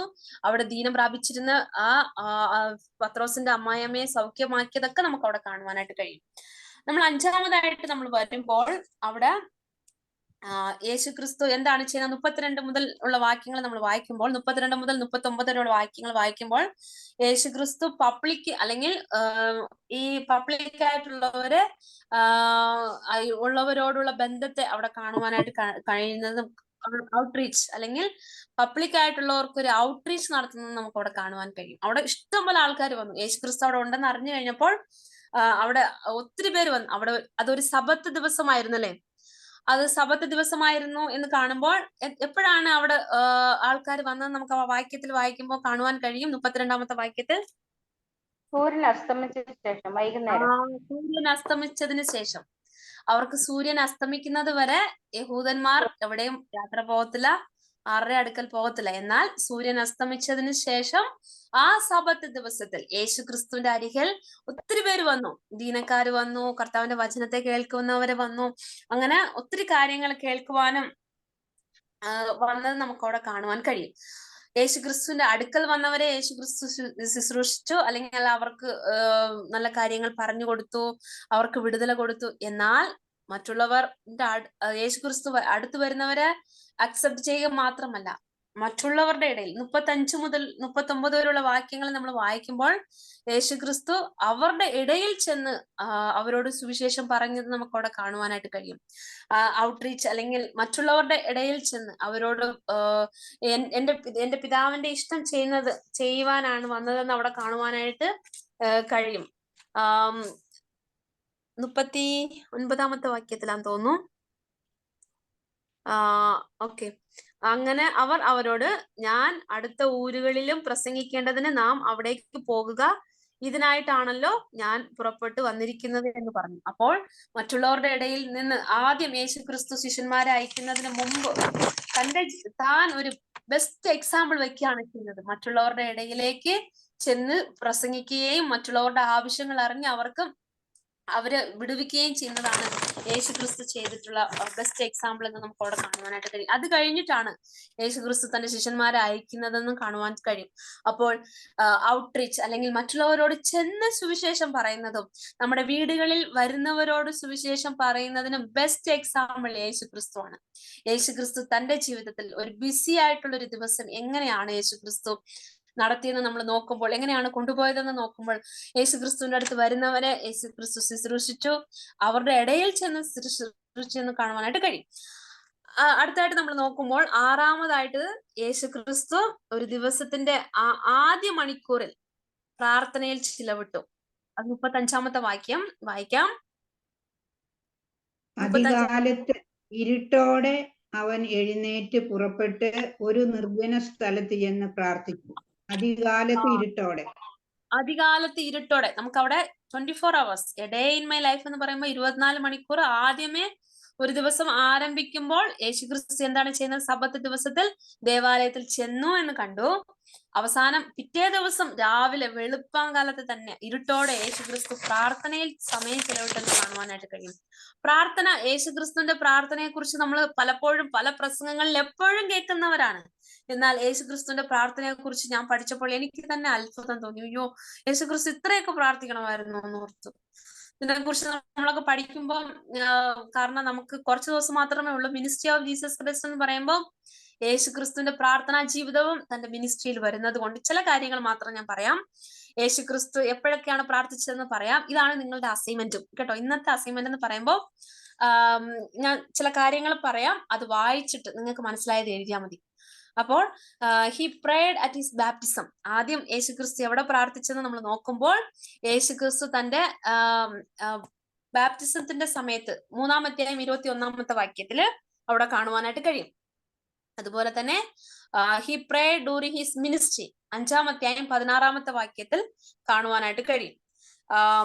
പിന്നെ he prayed before choosing the disciples. യേശുക്രിസ്തു തന്റെ ശിഷ്യന്മാരെ തിരഞ്ഞെടുക്കുന്നതിന് മുമ്പ് യേശുക്രിസ്തു പ്രാർത്ഥിച്ചു 6-ാം അധ്യായം 12-ാമത്തെ വാക്യത്തിൽ. പിന്നെ അത് കഴിഞ്ഞിട്ട് നമ്മൾ നോക്കുമ്പോൾ യേശുക്രിസ്തു ബിഫോർ റിവീലിംഗ് ഹിംസെൽഫ്, മറ്റുള്ളവരെ കാണിച്ചു കൊടുക്കുന്നതിന് മുമ്പ് പ്രാർത്ഥിച്ചു എന്ന് കാണുവാനായിട്ട് കഴിയും. അത് വന്നിട്ട് 9-ാം അധ്യായം 18-ാമത്തെ വാക്യത്തിൽ, 9-ാം അധ്യായം ഇത് ഞാൻ പറയുന്നില്ല, ലൂക്കോസ് എഴുതിയ സുവിശേഷത്തിലുള്ളതാണ്. ലൂക്കോസ് എഴുതിയ സുവിശേഷത്തിലാണ് യേശുക്രിസ്തുവിന്റെ പ്രാർത്ഥനയെ കുറിച്ച് വളരെയധികം പറഞ്ഞിട്ടുള്ളത്. പ്രാർത്ഥനാ ജീവിതത്തെ കുറിച്ച് വളരെയധികം പറഞ്ഞിട്ടുള്ളത് ലൂക്കോസ് എഴുതിയ സുവിശേഷത്തിലാണ്. അപ്പോൾ യേശുക്രിസ്തു ട്രാൻസ്ഫിഗറേഷൻ ചെയ്യുമ്പോൾ, അതായത് ബിഫോർ ഹിസ് ട്രാൻസ്ഫിഗറേഷൻ 9-ാം അധ്യായം 28-ാമത്തെ വാക്യത്തിലും യേശുക്രിസ്തു പ്രാർത്ഥിച്ചു എന്ന് കാണുവാനായിട്ട് കഴിയും. അതുപോലെ തന്നെ he prayed before teaching his disciples to pray. അതായത് ശിഷ്യന്മാരെ പ്രാർത്ഥിക്കുവാൻ പഠിപ്പിക്കുന്നതിന് മുമ്പ് യേശുക്രിസ്തു പ്രാർത്ഥിച്ചു എന്ന് ലൂക്കോസ് 11-ാം അധ്യായം 1-ാമത്തെ വാക്യത്തിൽ കാണുവാനായിട്ട് കഴിയും. അതുപോലെ തന്നെ ലൂക്കോസ് 22-ാം അധ്യായം 41-ാമത്തെ വാക്യത്തിൽ വരുമ്പോൾ യേശുക്രിസ്തു ക്രൂശിക്കപ്പെടുന്നതിന് മുമ്പേ പ്രാർത്ഥിച്ചു. അപ്പോൾ എത്ര കാര്യങ്ങളാണ് ഞാൻ പറഞ്ഞത്. ബാപ്റ്റിസത്തിന്റെ സമയത്ത്, സ്നാനത്തിന്റെ സമയത്ത് 3-ാം അധ്യായം 21-ാമത്തെ വാക്യത്തിൽ പ്രാർത്ഥിച്ചു. അതുപോലെ തന്നെ യേശുക്രിസ്തു തന്റെ പ്രവർത്തനത്തിന്റെ സമയത്ത് 5-ാം അധ്യായം 16-ാമത്തെ വാക്യത്തിൽ പ്രാർത്ഥിച്ചു. അതുപോലെ തന്നെ ശിഷ്യന്മാരെ തിരഞ്ഞെടുക്കുന്നതിന് മുമ്പ് 6-ാം അധ്യായം 12-ാമത്തെ വാക്യത്തിൽ പ്രാർത്ഥിച്ചു. അതുപോലെ തന്നെ താൻ വെളിപ്പെടുത്തുന്നതിന് മുമ്പ് പ്രാർത്ഥിച്ചു. 9-ാമത്തെ 18-ാമത്തെ വാക്യത്തിൽ, അതുപോലെ തന്നെ 9-ാമത്തെ 28-ാമത്തെ വാക്യത്തിൽ തന്റെ മറുരൂപമാക്കുന്നതിന് മുമ്പ് പ്രാർത്ഥിച്ചു എന്ന് കാണുവാനായിട്ട് കഴിയും. അതുപോലെ തന്നെ പ്രാർത്ഥിക്കുവാൻ പഠിപ്പിക്കുന്നതിന് മുമ്പ്, ശിഷ്യന്മാരെ പ്രാർത്ഥിക്കുവാൻ പഠിപ്പിക്കുന്നതിന് മുമ്പ് യേശുക്രിസ്തു പ്രാർത്ഥിച്ചു എന്ന് 11-ാമത്തെ 1-ാമത്തെ വാക്യത്തിൽ കാണുവാനായിട്ട് കഴിയും. അതുപോലെ തന്നെ ക്രൂശിക്കപ്പെടുന്നതിന് മുമ്പ് പ്രാർത്ഥിച്ചു, 22-ാമത്തെ 41-ാമത്തെ വാക്യം. അപ്പോൾ ഇന്ന് നമ്മുടെ അസൈൻമെന്റ് എന്ന് പറയുമ്പോൾ ഈ വാക്യങ്ങളൊക്കെ വായിച്ചിട്ട് പ്രാർത്ഥനയെ കുറിച്ചിട്ട് നിങ്ങൾക്ക് എന്ത് മനസ്സിലാകുന്നോ അത് എഴുതിയാൽ മതി. എന്ത് എഴുതുന്നു എന്നുള്ളതല്ല, എഴുതുന്നതാണ് പ്രധാനം ഇവിടെ. അപ്പോൾ ഇതാണ് ഇന്നത്തെ അസൈൻമെന്റ്. ഓക്കെ, അപ്പോൾ യേശുക്രിസ്തു പ്രാർത്ഥിക്കുവാൻ പഠിപ്പിച്ചു. യേശുക്രിസ്തുവിന് പ്രാർത്ഥിക്കേണ്ട ഒരു ആവശ്യമില്ല, കാരണം യേശുക്രിസ്തു ട്രിനിറ്റിയിലെ 2ാമത്തെ ആളായിരുന്നു. നമ്മൾ പലപ്പോഴും ശിഷ്യന്മാരുടെ മുൻപിൽ പോയി പ്രാർത്ഥിച്ച് നമുക്ക് കാണുവാനായിട്ട് കഴിയും. നമ്മുടെ പ്രാർത്ഥനയ്ക്കും ക്രിസ്തുവിന്റെ പ്രാർത്ഥനയ്ക്കും വളരെയധികം വ്യത്യാസമുണ്ട്. കാരണം ആദ്യത്തെ പിതാവിനോട് തന്റെ ഒരു ബന്ധം നിലനിർത്തുവാനായിട്ട് താൻ ഒരു ഫ്രണ്ട് എന്ന രീതിയിൽ, അല്ലെങ്കിൽ സെക്കൻഡ് പേഴ്സൺ ഓഫ് ട്രിനിറ്റി, ദൈവത്തോട് ആ ബന്ധത്തിൽ പ്രാർത്ഥിക്കുന്നത് നമുക്ക് അവിടെ കാണുവാനായിട്ട് കഴിയും. നമ്മൾ പ്രാർത്ഥിക്കുമ്പോൾ നമ്മുടെ പാപങ്ങൾ അറിയിക്കിടും, അതുപോലെ തന്നെ നമ്മുടെ പാപങ്ങളെ ഏറ്റു പറയും, നമ്മുടെ ആവശ്യങ്ങളെ പറയും. പക്ഷെ പലപ്പോഴും നമ്മുടെ പ്രാർത്ഥന എപ്പോഴും കംപ്ലൈന്റ് ബോക്സ് ആണ്, അല്ലെങ്കിൽ റിക്വസ്റ്റ്, എപ്പോഴും എനിക്ക് അത് വേണം ഇത് വേണം മാത്രം പറയുന്നവരാണ് നമ്മൾ പലപ്പോഴും. എന്നാൽ പ്രാർത്ഥന എന്ന് പറയുമ്പോൾ നമ്മൾ ഒരു ഫ്രണ്ടിനോട് എന്ന പോലെ നമ്മൾ എപ്പോഴും പ്രാർത്ഥനാ ചിന്ത ഉള്ളവരായി തീരണം. നമ്മൾ പാത്രം കഴുകുമ്പോൾ, കർത്താവ് ഈ ദിവസം ഇന്ന കാര്യത്തിലോ എന്തെങ്കിലും നമ്മുടെ ജീവിതത്തിൽ വരുമ്പോൾ, പ്രശ്നങ്ങൾ വരുമ്പോൾ, കർത്താവ് ഇത് എനിക്ക് വന്നിട്ടുണ്ടല്ലോ, ഞാൻ എന്താണ് ചെയ്യേണ്ടത്, നമ്മൾ ആ പ്രാർത്ഥനയുടെ ഒരു അനുഭവം ഓരോ ദിവസവും കർത്താവിന്റെ മക്കളായിരിക്കുന്ന നമുക്ക് വേണം. അതാണ് ദൈവം നമ്മളെ കുറിച്ച് ആഗ്രഹിക്കുന്നത്. നാം പ്രാർത്ഥിക്കുവാൻ പഠിക്കണം. അല്ലെങ്കിൽ ഓരോ ദിവസവും, എനിക്കറിയാം എന്റെ മുൻപിൽ ഇരിക്കുന്ന എല്ലാ ആന്റിമാരും വളരെയധികം പ്രാർത്ഥിക്കുന്നവരാണ്, വളരെയധികം പ്രാർത്ഥനയിൽ ടൈം സ്പെൻഡ് ചെയ്യുന്നവരാണ്. എന്നാൽ നമ്മുടെ പ്രാർത്ഥന ക്രിസ്തു പഠിപ്പിച്ചതുപോലെ ഉണ്ടോ? ഈ പൗലോസിന്റെ ജീവിതത്തിൽ വരുമ്പോൾ, പലപ്പോഴും പൗലോസിന്റെ കൊലോസ്യർക്ക് എഴുതിയ ആ ലേഖനമൊക്കെ വായിക്കുമ്പോൾ എനിക്ക് തന്നെ അത്ഭുതം തോന്നും. കർത്താവ് ഇങ്ങനെയൊക്കെയാണോ പ്രാർത്ഥിച്ചിരുന്നത്? ആത്മീയമായിട്ടുള്ള കാര്യങ്ങൾ മാത്രം പ്രാർത്ഥിക്കുന്ന ഒരു പൗലോസിനെ നമുക്ക് അവിടെ കാണുവാനായിട്ട് കഴിയും. നിങ്ങൾ ഈ സ്നേഹത്തിൽ ഇങ്ങനെ ആയിരിക്കണം, അങ്ങനെ ആയിരിക്കണം. നമ്മൾ പലപ്പോഴും രോഗികൾക്ക് വേണ്ടി വളരെയധികം പ്രാർത്ഥിക്കുന്നവരാണ്. എന്നാൽ ആത്മീയ രോഗമുള്ളവർക്ക് വേണ്ടി നമ്മൾ പ്രാർത്ഥിക്കുന്നുണ്ടോ? പലപ്പോഴും നമ്മുടെ രോഗം ദൈവം അനുവദിക്കാതെ നമ്മുടെ ജീവിതത്തിൽ ഒരു രോഗവും വരത്തില്ല. ദൈവം അനുവദിച്ചിട്ടുള്ളതാണ് നമ്മുടെ ജീവിതത്തിലെ രോഗങ്ങളും പ്രശ്നങ്ങളും പ്രതികൂലങ്ങളൊക്കെ. എന്നാൽ നമ്മുടെ പ്രാർത്ഥന എത്രത്തോളം ആ താഴത്തെ സ്റ്റേജിൽ തന്നെയാണോ ഇരിക്കുന്ന, ഇച്ചിരി കൂടെ മുകളിലോട്ട് ക്രിസ്തു പഠിപ്പിച്ചതുപോലുള്ള പ്രാർത്ഥനയാണോ നാം പ്രാർത്ഥിക്കേണ്ടത്? പ്രാർത്ഥനയെ കുറിച്ച് നമ്മൾ നോക്കുമ്പോൾ പല പ്രാർത്ഥനകള് പുതിയ നിയമത്തിൽ, ക്രിസ്തുവിൻ പ്രാർത്ഥന, ക്രിസ്തു പഠിപ്പിച്ച പ്രാർത്ഥന, ശിഷ്യന്മാരുടെ പ്രാർത്ഥന, പൗലോസിന്റെ പ്രാർത്ഥന, അങ്ങനെ എത്ര പ്രാർത്ഥനകളാണ് നമുക്ക് കാണുവാനായിട്ട് കഴിയുന്നത്. നമ്മുടെ ജീവിതം ക്രിസ്തു പഠിപ്പിച്ചതുപോലെ ഒരു പ്രാർത്ഥന നമ്മുടെ ജീവിതത്തിൽ വേണം. ക്രിസ്തു വളരെ നല്ലൊരു മാതൃകയാണ് നമുക്ക് മുൻപ് വെച്ചിട്ടുള്ളത്. അതിരാവിലെ ഇരുട്ടോടെ എണീച്ചു. പലപ്പോഴും നമ്മുടെ ഇടയിലുള്ളവർക്ക് രാവിലെ വെളുപ്പിനൊന്നും എണീക്കാനായിട്ട് പറ്റത്തില്ല. എന്നാലും നമ്മുടെ സ്ഥിതി അനുസരിച്ച് നാം എങ്ങനെ ആയിരിക്കണം, എങ്ങനെ നമ്മുടെ പ്രാർത്ഥനാ ജീവിതം സെറ്റ് ചെയ്യണം, നമ്മൾ തീരുമാനിച്ച് കർത്താവിന്റെ സന്നിധിയിൽ പ്രാർത്ഥിക്കേണ്ടത് വളരെ അത്യാവശ്യമാണ്. നമ്മുടെ പ്രാർത്ഥന ഒരു കംപ്ലൈന്റ് ബോക്സ് അല്ലെങ്കിൽ റിക്വസ്റ്റിംഗ് ബോക്സ് ആകാതെ നമ്മുടെ പ്രാർത്ഥനയുടെ രീതി മാറണം. ഇപ്പൊ പ്രാർത്ഥനയെ കുറിച്ച് പറയുവാണെങ്കിൽ അത് വേറൊരു ടോപ്പിക് ആകും. അതുകൊണ്ട് ഞാൻ അതിനെക്കുറിച്ച് കൂടുതലൊന്നും പറയുന്നില്ല. നമുക്ക് എല്ലാവർക്കും അറിയുന്നതാണ്, പലപ്പോഴും കേൾക്കുന്നതാണ്. എന്നാൽ ക്രിസ്തു പ്രാർത്ഥിക്കുവാൻ നമ്മളെ പഠിപ്പിച്ചു. ഡേ ഇൻ ഹിസ് ലൈഫ്, യേശുക്രിസ്തുവിന്റെ പ്രാർത്ഥന, യേശുക്രിസ്തുവിന്റെ ഒരു ദിവസം പ്രാർത്ഥനയ്ക്ക് ഇമ്പോർട്ടന്റ് കൊടുക്കുന്ന ഒരു ദിവസമായിരുന്നു എന്ന് നമുക്ക് അവിടെ കാണുവാനായിട്ട് കഴിയും. അവസാനമായിട്ട് യേശുക്രിസ്തുവിന്റെ ജീവിതത്തിൽ നമ്മൾ നോക്കുമ്പോൾ ക്രിസ്തു വിശ്രമിക്കുവാൻ സമയമെടുത്തു എന്ന് കാണുവാനായിട്ട് കഴിയും. 35-ാമത്തെ വാക്യത്തിൽ വരുമ്പോൾ, 35-ാമത്തെ വാക്യത്തിൽ നേരിട്ട് അവിടെ കാണുവാനായിട്ട് കഴിയത്തില്ല യേശുക്രിസ്തു അവിടെ വിശ്രമിച്ചു എന്ന്. എന്നാൽ അതിരാവിലെ ഇരുട്ടോടെ എണീറ്റു എന്ന് നോക്കുമ്പോൾ അവിടെ യേശുക്രിസ്തു വിശ്രമിച്ചിട്ട് എണീറ്റു എന്ന് കാണുവാനായിട്ട് കഴിയും. വിശ്രമം പലപ്പോഴും ഈ ബിസി ആയിട്ടുള്ള ദിവസങ്ങളിൽ നമ്മുടെ ഇടയിൽ ജീവിക്കുന്നവർക്ക് എപ്പോഴും ഡ്യൂട്ടിക്ക് പോകണം, പ്രവർത്തിക്കുന്നവർ പോലും പലപ്പോഴും പ്രവർത്തനത്തിൽ എല്ലാം ബിസി ആയിട്ട് നമ്മൾ പോകുമ്പോൾ നമ്മുടെ ജീവിതത്തിൽ നമ്മളെ തന്നെ കെയർ ചെയ്യുന്ന, നമ്മൾ വിശ്രമിക്കുവാനായിട്ട് സമയം മാറ്റിവെക്കണം എന്നാണ് ദൈവം നമ്മളെ പഠിപ്പിച്ചു തരുന്ന ഒരു കാര്യം. യേശുക്രിസ്തു തന്റെ ജീവിതത്തിൽ അത് പ്രാക്ടീസ് ചെയ്തിരുന്നു. അതുകൊണ്ട് നാമും അത് പ്രാക്ടീസ് ചെയ്യാൻ ബാധ്യസ്ഥരാണ്. അപ്പോൾ എ ഡേ ഇൻ കഫർനഹൂം എന്ന് പറയുമ്പോൾ യേശുക്രിസ്തു ഒരു ദിവസം കഫർനഹൂമിൽ എന്താണ് തന്റെ പ്രവർത്തന ദിവസങ്ങളിൽ ചെയ്തതെന്നാണ് നമ്മൾ പഠിച്ചത്. കഴിഞ്ഞ ആഴ്ച യേശുക്രിസ്തുവിന്റെ പ്രവർത്തനത്തിന്റെ ആദ്യ ആഴ്ച എന്താണ് ചെയ്തതെന്ന് നമ്മൾ പഠിച്ചു. എന്നാൽ ഇന്ന് ഒരു ദിവസം കഫർനഹൂമിൽ തന്റെ പ്രവർത്തനത്തിന്റെ ദിവസത്തിൽ ഒരു ദിവസം എങ്ങനെയാണ് ക്രിസ്തു സ്പെൻഡ് ചെയ്തത്, തന്റെ ബിസി ആയിട്ടുള്ള ഒരു ദിവസം എങ്ങനെ നോർമൽ ആയിട്ടുള്ള ഒരു ദിവസം സ്പെൻഡ് ചെയ്തതെന്ന് കണ്ടോ? ആദ്യം എന്തായിരുന്നു നമ്മൾ കണ്ടത്? ആദ്യം യേശുക്രിസ്തു എവിടെ ചെന്നാണ് നമ്മൾ കണ്ടത്? പള്ളിയിൽ പോയി. പള്ളിയിൽ ചെന്ന് സിനഗോഗിൽ പോയി. രണ്ടാമതായിട്ട് യേശുക്രിസ്തു എന്താണ് ചെയ്തത്? ഉപദേശിച്ചു, പഠിപ്പിച്ചു. പഠിപ്പിച്ചതിൽ യേശുക്രിസ്തു എങ്ങനെയൊക്കെ പഠിപ്പിച്ചു? എന്താണ് പഠിപ്പിച്ചത്? അതുപോലെ തന്നെ എങ്ങനെയാ ഉള്ള ഒരു ടീച്ചർ ആയിരുന്നു നമ്മൾ ചില കാര്യങ്ങളൊക്കെ കണ്ടു. മൂന്നാമതായിട്ട് എന്താണ് കണ്ടത്? വിടുതലില്ലാത്തവരെ വിടുവിച്ചു. അശുദ്ധാത്മാവ് പിടിച്ചവരെ വിടുവിച്ചു, അല്ലെങ്കിൽ ബന്ധിതരായവരെ ക്രിസ്തു വിടുവിച്ചു എന്ന് കണ്ടു. അത് കഴിഞ്ഞിട്ട് നാലാമതായിട്ട് എവിടെ പോയെന്നാ കണ്ടത്? ഭവനങ്ങളിൽ പോയി, അല്ലെങ്കിൽ സൈമൺ പീറ്ററിന്റെ വീട്ടിൽ ചെന്ന് അവിടെ ഉള്ളവരുടെ ആവശ്യങ്ങൾ നിറവേറ്റുന്ന നമ്മൾ അവിടെ കണ്ടു. അതുപോലെ തന്നെ അഞ്ചാമതായിട്ട് എന്താണ് അവിടെ കണ്ടത്? 32ാമത്തെ വാക്യം മുതൽ ചില കാര്യങ്ങൾ നമ്മൾ നോക്കി.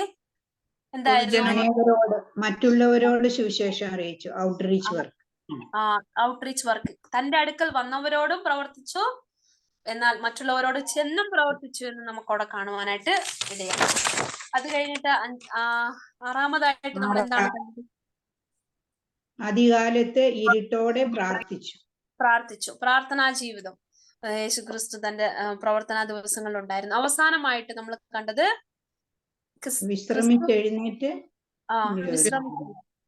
വിശ്രമിക്കുന്നതിന് ക്രിസ്തു സമയം കണ്ടെത്തി. അപ്പോൾ ഒരു ദിവസം ക്രിസ്തു എങ്ങനെയൊക്കെയാണ് സ്പെൻഡ് ചെയ്തതെന്ന് ഇത് പഠിച്ചു കഴിഞ്ഞപ്പോൾ എനിക്ക് തന്നെ ഒരു ക്രിസ്തു ഇത്രയും മാതൃക നമുക്ക് വേണ്ടി വെച്ചിട്ട് പോയിട്ടുണ്ടല്ലോ എന്ന് ഓർക്കുവാനായിട്ട് ഇടയായി.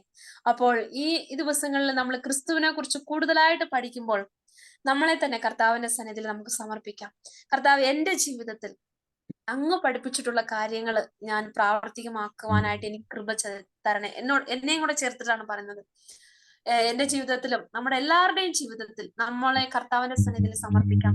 കർത്താവ്, ഈ ദിവസത്തിൽ ഒരു ദിവസം എന്തൊക്കെ കാര്യങ്ങളാണ് ഈ ലോകത്തിൽ ക്രിസ്തു ആയിരുന്നപ്പോൾ ചെയ്തു? ക്രിസ്തു പൂർണ്ണ മനുഷ്യനായിരുന്നപ്പോൾ ഇത്രയൊക്കെ കാര്യങ്ങൾ ചെയ്തതുപോലെ ഇത്ര ഫുള്ളും ഇങ്ങനത്തെ കാര്യങ്ങൾ ചെയ്യാൻ പറ്റില്ലെങ്കിലും ഇതിനായിട്ട് നമുക്ക് ശ്രമിക്കുവാനായിട്ട് കർത്താവിന്റെ സന്നിധിയിൽ നമ്മളെ തന്നെ സമർപ്പിക്കാം. ഒരു വിജയകരമായിട്ടുള്ള ഒരു പ്രാർത്ഥനാ ജീവിതം നയിക്കുന്നവരായിട്ടും കർത്താവിന് വേണ്ടിയിട്ട് കൂടുതലായിട്ട് പ്രവർത്തിക്കുന്നവരായി തീരുവാനും കർത്താവ് നമുക്ക് കൃപ ചെയ്യുമാറാകട്ടെ. ഇന്നത്തെ ക്ലാസ് നിങ്ങൾക്ക് എല്ലാവർക്കും മനസ്സിലായെന്ന് കരുതുന്നു. എന്തെങ്കിലും സംശയങ്ങളോ എന്തെങ്കിലും സജഷനോ എന്തെങ്കിലും ഉണ്ടെങ്കിൽ പറയാം. പിന്നെ എന്തെങ്കിലും ക്വസ്റ്റ്യൻ ഉണ്ടെങ്കിലും ചോദിക്കാം. കഴിഞ്ഞ ആഴ്ച ചോദിച്ച പ്രിയപ്പെട്ട സഹോദരിക്ക് നന്ദി. നമുക്ക് തുടർന്നും എന്തെങ്കിലുമൊക്കെ സംശയം ഉണ്ടെങ്കിൽ ചോദിക്കാം. എനിക്ക് അറിയത്തില്ലെങ്കിൽ നേരത്തെ പറഞ്ഞ പോലെ ഞാൻ പഠിച്ചിട്ട് പറയുന്നതായിരിക്കും. അതായത് ഈ സബ്ജക്റ്റോടുള്ള ബന്ധത്തിൽ മാത്രം ചോദിച്ചാൽ മതി കേട്ടോ. വേറെ സബ്ജക്ട്സ് ഒക്കെ നമുക്ക് പഠിക്കുന്നതായിരിക്കും. അപ്പോൾ യേശുക്രിസ്തുവിന്റെ പ്രവർത്തനത്തോടുള്ള ബന്ധത്തിൽ അല്ലെങ്കിൽ ഇന്നത്തെ ക്ലാസ്സിനോടുള്ള ബന്ധത്തിൽ എന്തെങ്കിലും സംശയം ഉണ്ടെങ്കിൽ നമുക്ക് ചോദിക്കാം. പിന്നെ ഒരുമിച്ച് നമുക്ക് പഠിക്കാം. പിന്നെ എന്തെങ്കിലും സംശയങ്ങളുണ്ടോ?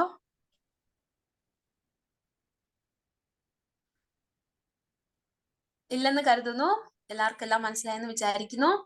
പിന്നെ ഹോംവർക്ക് എല്ലാരും ഇന്ന് ഞാൻ പറഞ്ഞ പ്രാർത്ഥനയെ കുറിച്ച് പറഞ്ഞില്ലേ? യേശുക്രിസ്തുവിന്റെ പ്രാർത്ഥന, ഈ വാക്യങ്ങളൊക്കെ പറഞ്ഞു. നമ്മളെപ്പോഴും പ്രാർത്ഥനയെ കുറിച്ച് കേൾക്കുന്നവരും വായിക്കുന്നവരും പഠിക്കുന്നവരൊക്കെയാണ്. എന്നാൽ നമ്മൾ ഈ പ്രവർത്തനം, യേശുക്രിസ്തുവിന്റെ പ്രവർത്തനത്തിൽ പ്രാർത്ഥനയുടെ പങ്ക് എന്താണ്, അല്ലെങ്കിൽ യേശുക്രിസ്തു തന്റെ പ്രവർത്തനം എന്തൊക്കെയാണ് പ്രാർത്ഥിച്ചപ്പോൾ ചെയ്തതെന്ന് നമുക്ക് നിങ്ങളത് ഞാൻ പറഞ്ഞ റെഫറൻസ് ഒക്കെ വായിച്ചിട്ട് എന്താണെന്ന് നിങ്ങൾക്ക് മനസ്സിലായത് അത് മാത്രം എഴുതിയാൽ മതി. ആര് എഴുതിയതെന്നൊന്നും ഞാൻ ആരോടും പറയത്തില്ല. അതുകൊണ്ട് എനിക്ക് എഴുതിയാൽ മാത്രം മതി. അതെന്തെങ്കിലും, അതായത് ഈ ടച്ച് ഒരാഴ്ചത്തേക്ക്, അടുത്ത ആഴ്ച എനിക്ക് തോന്നുന്നത് അടുത്ത ആഴ്ച എനിക്ക് വരാൻ പറ്റത്തില്ലായിരിക്കും, ട്രാവലിംഗിലായിരിക്കും വിചാരിക്കുന്നു. എന്നാൽ ഒരാഴ്ച കൂടെ ഗ്യാപ്പ് കിട്ടുമ്പോൾ ഇത് നമുക്ക് വായിക്കാം. അതായത് ഗോസ്പൽസ് വായിക്കണം ഈ ദിവസങ്ങളിൽ. പിന്നെ അത് എല്ലാ ആഴ്ചയിലും പറയുന്നതാണ്. ഈ സുവിശേഷങ്ങളൊക്കെ നമ്മൾ വായിക്കുമ്പോൾ കൂടുതലായിട്ട് ക്രിസ്തുവിന്റെ പ്രവർത്തനങ്ങളെ കുറിച്ച് നമുക്ക് അറിയുവാനായിട്ട് ഇടയാകും. അതുപോലെ തന്നെ ഈ ഹോംവർക്കും ക്രിസ്തുവിന്റെ പ്രാർത്ഥനാ ജീവിതം, അതിനെക്കുറിച്ച് നമുക്ക് പഠിക്കാനായിട്ട് കൂടുതലായിട്ട് ദൈവം നമുക്ക് ഇടവരുത്തട്ടെ. കർത്താവിന്റെ നാമത്തിന് മഹത്വം ഉണ്ടാകട്ടെ. ഇത്ര സമയവും ക്ഷമയോടെ ശ്രദ്ധയോടെ പഠിച്ച എല്ലാ പ്രിയപ്പെട്ട സഹോദരിമാർക്കും ആന്റിമാർക്കും വളരെയധികം നന്ദിയുണ്ട്. കർത്താവ് നാം ഓരോരുത്തരെയും അനുഗ്രഹിക്കുമാറാകട്ടെ. Thank you dear Sunija.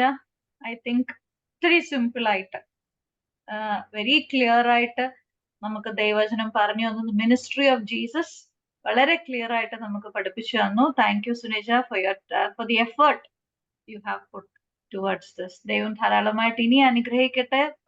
Sunija പറഞ്ഞതുപോലെ കർത്താവിന്റെ മാതൃക നമുക്കും പിന്തുടരുവാൻ തക്കവണ്ണം ദൈവം നമ്മളെ സഹായിക്കട്ടെ.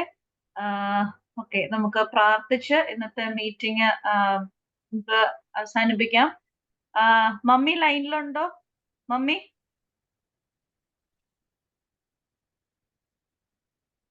ഓക്കെ, ബിസി ആയിരിക്കും. Okay, Saramma Thomas anti?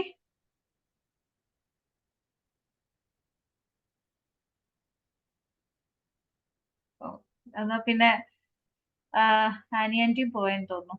Okay, എന്നാ ജെയിൻ ആന്റി പ്രാർത്ഥിച്ച് ഇന്നത്തെ മീറ്റിംഗ് അവസാനിപ്പിക്കും.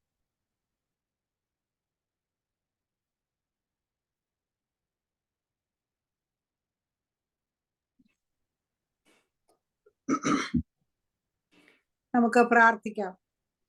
കരുണാസമ്പന്നനായ ഞങ്ങളുടെ പിതാവേ, ലോകത്തിന്റെ പല ഭാഗങ്ങളിലായിരിക്കുന്ന അടിയങ്ങൾക്ക് കർത്താവെ സൂം വഴിയായിട്ട് അവിടുത്തെ സന്നിധിയിൽ കടന്നു വന്ന് പ്രാർത്ഥിപ്പാൻ നൽകിയിരിക്കുന്ന അവസരത്തെ ഓർത്ത് നന്ദിയോടെ സ്തോത്രം ചെയ്യുന്നു. എത്രയോ പേർക്ക് ഇങ്ങനെയുള്ള വിലയേറിയ അവസരം കിട്ടാതിരിക്കുമ്പോൾ ഞങ്ങൾക്ക് തന്നിരിക്കുന്ന ഈ അവസരത്തെ ഓർത്ത് ഞങ്ങൾ നന്ദിയോടെ സ്തോത്രം ചെയ്യുന്നു. കർത്താവെ പിതാവെ, ഏതവസരത്തിലും അബ്ബാ പിതാവെ എന്ന് വിളിച്ചുകൊണ്ട് അവിടുത്തെ സന്നിധിയിൽ വരുവാൻ ഞങ്ങളെ യോഗ്യരാക്കി തീർത്തതിനാൽ ഞങ്ങൾ നന്ദിയോടെ സ്തോത്രം ചെയ്യുന്നു. അവിടുത്തെ വിളിക്ക് യോഗ്യമായ രീതിയിൽ അവിടുത്തെ മഹത്വം കരയേറ്റിക്കൊണ്ട് ജീവിപ്പാനായിട്ട് ഞങ്ങളെ ഓരോരുത്തരെയും സഹായിക്കണമേ കർത്താവെ. ഞങ്ങളുടെ കുറ്റങ്ങളും കുറവുകളും ഒന്നും കണക്കിടാതെ ഞങ്ങളെ അവിടുന്ന് സ്നേഹിക്കുകയും പരിപാലിക്കുകയും ചെയ്യുന്നതോർത്ത് നന്ദിയോടെ സ്തോത്രം ചെയ്യുന്നു. എത്രമാത്രം ആപത്തുകളും അപകടങ്ങളും നിറഞ്ഞ ലോകത്തിലാണ് ഞങ്ങൾ ജീവിക്കുന്നത്. എന്നാൽ അടിയങ്ങളെ ഇതിൽ നിന്നെല്ലാം വിടുവിച്ച് കാത്തു സൂക്ഷിക്കുന്നതിനാൽ നന്ദിയോടെ സ്തോത്രം ചെയ്യുന്നു കർത്താവെ. ഇപ്പോൾ വചനത്തിൽ നിന്ന് കേട്ടതിനായിട്ട് ഞങ്ങൾ നന്ദിയോടെ സ്തോത്രം ചെയ്യുന്ന കർത്താവെ. സുനിജയെ അവിടുത്തെ കരങ്ങളിലേക്ക് പരമേൽപ്പിക്കുന്ന കർത്താവെ. അവൾക്ക് ആവശ്യമായ എല്ലാ കൃപകളും കൊടുത്ത് അവിടുന്ന് സഹായിക്കുകയും നിറയ്ക്കുകയും ചെയ്യണമേ. അവരുടെ കുടുംബത്തോടു കൂടി അവിടുത്തെ കൃപയുണ്ടായിരിക്കണമെന്ന് ഞങ്ങൾ അവിടുത്തോട് പ്രാർത്ഥിക്കുന്ന കർത്താവെ. അതുപോലെ ജിൻസി ലീഡ് ചെയ്യാനായിട്ട് ജിൻസി ഉണ്ടായിരുന്നു. അതോർത്ത് ഞങ്ങൾ നന്ദിയോടെ സ്തോത്രം ചെയ്യുന്ന കർത്താവെ. ആ കുടുംബത്തെ സഹായിക്കണമേ. അവരുടെ ആവശ്യങ്ങളിലെല്ലാം കൃപ തോന്നണമെന്ന് ഞങ്ങൾ അവിടുത്തോട് പ്രാർത്ഥിക്കുന്ന കർത്താവെ.